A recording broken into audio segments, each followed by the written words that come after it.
সামনে নিয়ে এসেছি যারা জিমে যেতে পারেনি বা অর্থের কারণে জিমে যেতে পারেনি তাদের জন্য দুটো আইটেম করলে চেস্ট ভালোভাবে গ্রো হবে, সেটা আমি এখন দেখাচ্ছি।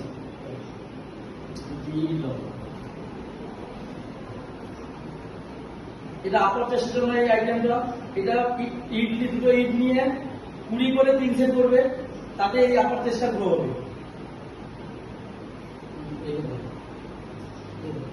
আর একটা আইটেম দেখাচ্ছি, সেটা হচ্ছে গিয়ে যদি বেঞ্চ থাকে বেঞ্চের উপরে পা তুলবে অথবা জানালার উপরে পা তুলে এই পুশ-আপটা করবে, 1 নম্বরে 3 সেট করবে, তাতে ভালোভাবে বুকের আপার চেস্ট গ্রো হবে।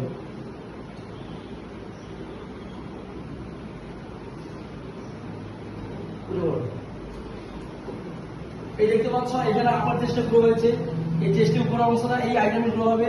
আরো কোনো কিছু জানতে কমেন্টে ক্লিক করে বলো বা ডায়েট প্ল্যান